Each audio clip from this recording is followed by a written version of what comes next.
नमस्कार, स्वागत है आप सभी का एबी स्टार न्यूज में। मैं हूं आपके साथ जुबैर चौधरी। वक्त तो चला देश लाइव का, जहां सबसे पहले बात करेंगे दिल्ली हत्याकांड की। जहां साक्षी हत्याकांड में दिल्ली हाई कोर्ट ने आरोपी की रिमांड 3 दिन बढ़ा दी है। दिल्ली हत्याकांड मामले में आरोपी साहिल की पुलिस रिमांड 3 दिन के लिए बढ़ा दी गई है। इस मामले में दिल्ली पुलिस का कहना है कि अभी आरोपी के पास से मर्डर वेपन बरामद नहीं किया गया है, जिस वजह से आरोपी से पूछताछ करनी पड़ रही है। बता दें कि दिल्ली पुलिस ने साहिल की 5 दिन की रिमांड मांगी थी, लेकिन अदालत ने सिर्फ 2 ही दिन की रिमांड दी। तो वहीं इसके बाद पुलिस ने एक और बार रिमांड बढ़ाने की मांग की, तो पुलिस की रिक्वेस्ट को कंसीडर करते हुए अदालत ने 1 दिन की और रिमांड बढ़ा दी है और अब साहिल को 3 दिन की पुलिस रिमांड मिली है। वहीं साहिल आरोपी ने पीड़िता को 28 मई को देर रात गली में चाकू से गोदकर हत्या की थी। बता दें कि राष्ट्रीय अनुसूचित जाति आयोग ने राष्ट्रीय राजधानी में एक नाबालिग लड़की की जघन्य हत्या को लेकर दिल्ली सरकार और शहर की पुलिस से भी रिपोर्ट मांगी है, जिसके बाद दिल्ली पुलिस और सरकार को एक रिपोर्ट अब राष्ट्रीय अनुसूचित जाति को भी सौंपनी पड़ेगी।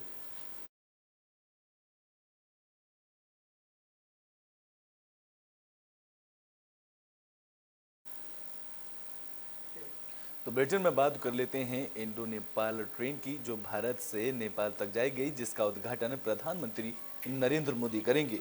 तो भारत नेपाल को जोड़ने वाली Jogbani Viratnagar cross border rail project 1 जून से शुरू होने वाला है। प्रधानमंत्री नरेंद्र मोदी दिल्ली से वर्चुअली इसका उद्घाटन करेंगे। दरअसल नेपाल रेल प्रोजेक्ट के तहत अररिया से बथनाहा में नेपाल सीमा क्षेत्र में नेपाल कस्टम यार्ड पर 1 जून से मालवाहक ट्रेनों का परिचालन शुरू होने की उम्मीद है। तो वहीं उद्घाटन कार्यक्रम की तैयारी का जायजा लेने के लिए एनएफ रेलवे मालीगांव के एजीएम सत्येंद्र कुमार बुधवार को बथनाहा पहुंचे थे। इस दौरान उन्होंने बथनाहा के से लेकर इंडियन कस्टम यार्ड और नेपाल कस्टम यार्ड तक की तैयारियों का जायजा लिया था। जानकारी के मुताबिक एजीएम सत्येंद्र कुमार के साथ इस दौरान डीआरएम समेत रेलवे की पूरी टीम मौजूद रही। दरअसल नेपाल के प्रधानमंत्री पुष्प कमल दहल अपनी बेटी गंगा दहल के साथ बुधवार से भारत के 4 दिवसीय दौरे पर हैं, जहां वो 1 जून को हैदराबाद हाउस में प्रधानमंत्री नरेंद्र मोदी के साथ द्विपक्षीय बैठक भी करेंगे। इस दौरान उन्होंने नेताओं के बीच बॉर्डर को विवाद को लेकर भी चर्चा की जा सकती है, जहां पीएम मोदी और पीएम प्रचंड भारत नेपाल सीमा पर उत्तर प्रदेश के पहले लैंड पोर्ट का भी वर्चुअली तरीके से उद्घाटन करेंगे।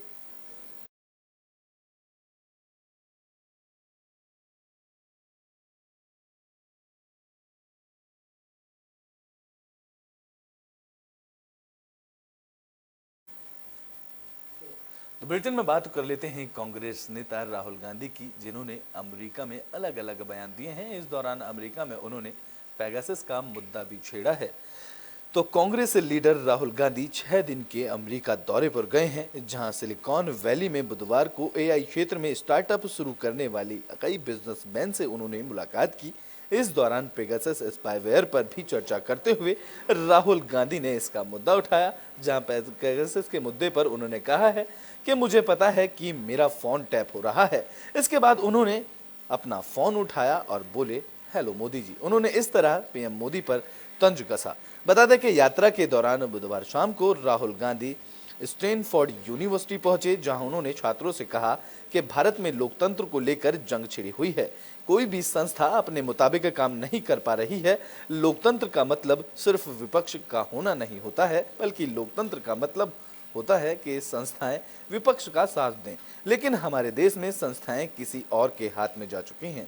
कांग्रेस नेता राहुल गांधी ने लोकसभा की सदस्य से अयोग्य करार दिए जाने को लेकर भी पहली बार विदेश में बयान दिया है, जहां अमेरिका दौरे पर गए राहुल गांधी ने स्टैनफोर्ड यूनिवर्सिटी में एक कार्यक्रम में कहा कि उन्होंने कभी नहीं सोचा था कि वह पहले व्यक्ति बनूंगा जिसे मानहानि के मामले में सबसे बड़ी सजा मिलेगी और लोकसभा की सदस्यता उनको गंवानी पड़ेगी। राहुल गांधी ने आगे कहा है कि राजनीतिक तौर पे इससे मुझे बड़ा मौका मिला है। जहां भारत जोड़ो यात्रा का जिक्र करते हुए राहुल गांधी ने खुद कहा कि भारत में समूचा विपक्ष संघर्ष कर रहा है, जहां संस्थाओं पर कब्जा किया जा चुका है और लोकतांत्रिक लड़ाई लड़ने के लिए हर कोई संघर्ष कर रहा है। इसलिए कुछ महीने पहले ही उन्होंने पूरे भारत में भारत यात्रा की सोची थी, जहां राहुल गांधी ने कहा कि साल 2002 में जब उन्होंने राजनीति ज्वाइन की थी तो उन्होंने नहीं सोचा था कि वह इस स्थिति से गुजरेंगे जो राजनीति में आने वाले समय में सोचा था, जो आज चल रहा है वह एक दूसरे से बिल्कुल अलग है। जहां संसद सदस्यता जाने का जिक्र करते हुए उन्होंने कहा है कि ये कल्पना भी नहीं की थी कि ऐसा कुछ संभव होगा। उन्होंने आगे कहा कि लेकिन मुझे लगता है कि मुझे एक बड़ा अवसर दिया गया है, जहां शायद अवसर मेरे पास नहीं होता। इससे बड़ा अवसर अब मैं इसको भुनाने की कोशिश करूंगा। It is felt most strongly by the Muslim community, okay, because it is done most directly to them. But in fact, it is being done to all minorities. I can guarantee you that the same way you are feeling attacked, I can guarantee you my Sikh brothers are feeling the same thing. I can guarantee you my Christian brothers are feeling the same, sisters are feeling the same thing, right? I can guarantee you the Dalit community is feeling the same thing, tribal community is feeling the same thing, right? In fact, anybody who is poor in India today, right, when he looks at the extreme wealth that a limited number of people have, in some way he feels the same thing that you feel, that what is going on? How is it that these 5 people have lakhs of crores and I have nothing to eat, right? So you feel it most because it is directed at you most aggressively. But it is a phenomena that is taking place against everybody in India, right? And you cannot cut hatred with hatred. It's impossible, right? You know that. You can only cut hatred with love and affection. And I was surprised at how easy it was to erase hatred in India. I was shocked. I didn't imagine that भाई इधर से उधर चलने से इतना असर पड़ेगा. I didn't imagine it. Right? Indian people, as you yourself have said, they don't believe in this stuff. They don't believe in hating each other. They don't believe in killing each other. This is a small group of people who have got control of the system, who've got control of the media. It is felt most strongly by the Muslim community, okay, because it is done most directly to them. But in fact, it is being done to all minorities. तो bulletin में बात कर लेते हैं commercial LPG cylinder की, जहां commercial LPG cylinder के दामों में गिरावट देखने को मिली है। इस दौरान कमर्शियल एलपीजी सिलेंडर में 83 रुपये 50 पैसे सस्ता हुआ है। तो देश की पेट्रोलियम कंपनियों ने एक महीने की शुरुआत में ही एलपीजी सिलेंडर के नए रेट जारी किए हैं, जहां 1 जून 2023 को एलपीजी सिलेंडर सस्ता हो गया है। लेकिन ये बदलाव सिर्फ कमर्शियल सिलेंडर में किया गया है। इससे पहले 1 मई 2023 को भी कमर्शियल सिलेंडर करीब 172 रुपये सस्ता किया गया था। इस बात का जिक्र करें कि घरेलू एलपीजी सिलेंडर के दामों में कोई कमी नहीं हुई है। फिलहाल देश की राजधानी दिल्ली में कमर्शियल सिलेंडरों की कीमत में 83 रुपये 50 पैसे सस्ता किया गया है और अब कमर्शियल सिलेंडर की कीमत दिल्ली में 1773 रुपये हो गई है, जहां 1 मई से 2023 को घरेलू एलपीजी सिलेंडरों की कीमत में दिल्ली में 1003 रुपये हुई थी। इसमें अभी भी कोई बदलाव नहीं किया गया है। बता दें कि फरवरी 2023 से ही घरेलू सिलेंडरों में कोई कमी नहीं हुई है और इससे पहले भी कीमतों पर स्थिर नजर आ रही है, जहां अप्रैल और मई के बाद अब जून में सरकारी कंपनियों ने 19 किलो के कमर्शियल सिलेंडर के दाम घटा दिए हैं, जबकि 14 किलो वाले सिलेंडर में कोई बदलाव नहीं किया गया है।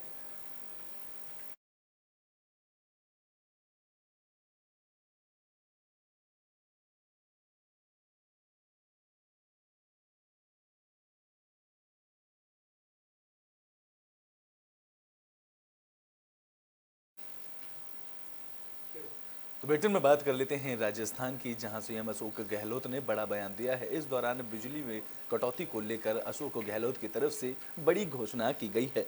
तो राजस्थान में अब सब कैटेगरी के कंज्यूमर्स को 100 यूनिट तक बिजली फ्री मिलेगी, जहां किसी भी कंज्यूमर को पहले 100 यूनिट तक बिजली खर्च करने पर कोई बिल नहीं देना पड़ेगा। इसके अलावा 200 यूनिट तक बिजली पर किसी तरह का सरचार्ज, परमानेंट चार्ज और इलेक्ट्रिसिटी फीस नहीं देनी पड़ेगी। जहां सीएम अशोक गहलोत ने बुधवार देर रात इसकी घोषणा की है, तो वहीं अब केवल घरेलू कंज्यूमर को ही 100 यूनिट फ्री बिजली मिलती थी, लेकिन अब हर कैटेगरी के कंज्यूमर को इसका फायदा मिलेगा, जिससे कमर्शियल कनेक्शन के लिए भी 100 यूनिट बिजली फ्री दी जाएगी। जहां 100 यूनिट बिजली भी हर महीने ज़्यादा उपयोग करने वाले वर्ग के परिवारों को भी पहले 100 यूनिट बिजली फ्री दी जाएगी, जिसके लिए कि जितना बिल उनका आएगा इसमें 100 यूनिट से कटकर ही उसका चार्ज लिया जाएगा। 200 यूनिट हर बिजली पर उपयोग करने पर उपभोक्ताओं को पहले 100 यूनिट बिजली फ्री के साथ 200 यूनिट तक के स्थायी शुल्क, फ्यूल सरचार्ज और बाकी के तमाम शुल्क माफ किए जाएंगे और इसका भुगतान राज्य सरकार की तरफ से किया जाएगा। दरअसल मुख्यमंत्री अशोक गहलोत ने सियासी समीकरण साधने के लिए सरकारी योजनाओं को टूल बनाने की रणनीति बनाई है। जहां प्रधानमंत्री नरेंद्र मोदी की अजमेर रैली और सचिन पायलट की 3 मांगों के अल्टीमेटम खत्म होने के बाद अशोक गहलोत ने बड़ी घोषणा करके दोनों समस्याओं से इसका ध्यान हटाने की कोशिश राजस्थान में की है।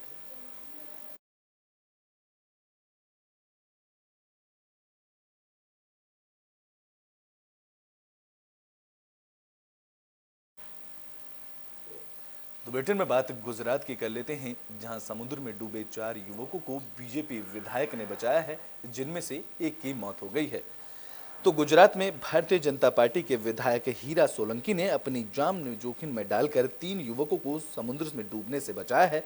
बता दें कि ये घटना पटवा गांव की बताई जा रही है, जहां 4 युवक समुद्र किनारे नहाने के लिए उतरे थे, लेकिन पानी के तेज बहाव के चलते वे डूबने लगे। जहां घटना की जानकारी मिलते ही बीजेपी विधायक सोलंकी घटनास्थल पर पहुंचे और मौजूदा लोगों की मदद से उन्होंने उन डूबे हुए लोगों को बचाने का प्रयास किया। जहां युवकों की जान बचाने के लिए विधायक खुद समुद्र में कूद गए, जहां उन्होंने कड़ी मशक्कत के बाद 3 युवकों को बाहर निकाला। हालांकि इस दौरान एक युवक की जान चली गई। जानकारी के अनुसार चौथे शख्स के शव को लंबी खोज के बाद बरामद कर लिया गया है। जहां चारों युवकों की पहचान कल्पलेश सिया, नकुल गजरिया, विजय गजरिया और जीवन गजरिया के रूप में हुई है। जहां युवकों की जान बचाने का वीडियो सोशल मीडिया पर तेजी से वायरल किया जा रहा है, जहां जिसके बाद यूजर्स विधायक की काफी तारीफ भी करते नजर आ रहे हैं। जानकारी के मुताबिक विधायक हीरा सोलंकी ने ऐसा काम पहली बार नहीं किया है। इसके पहले भी साल 2018 में उन्होंने इसी तरह से पानी में डूबते हुए एक युवक की जान बचाई थी।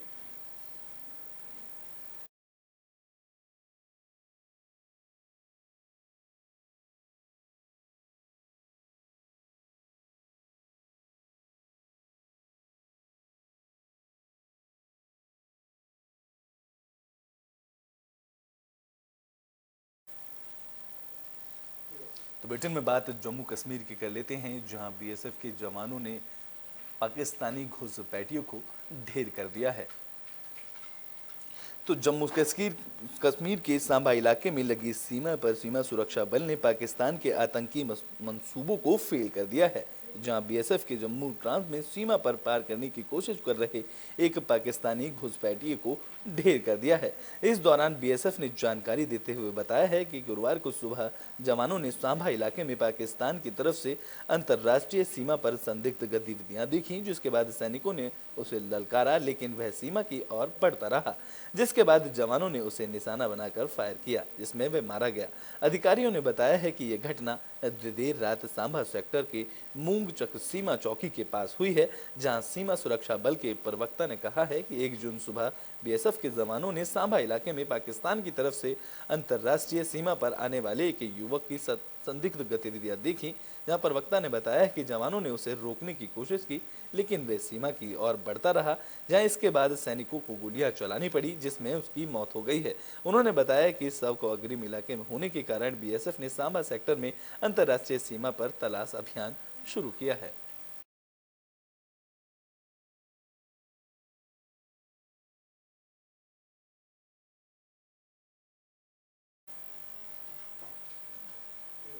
देश लाइव में भी के लिए बस इतना ही। देश और दुनिया की तमाम खबरों के लिए देखते रहें एबी स्टार न्यूज।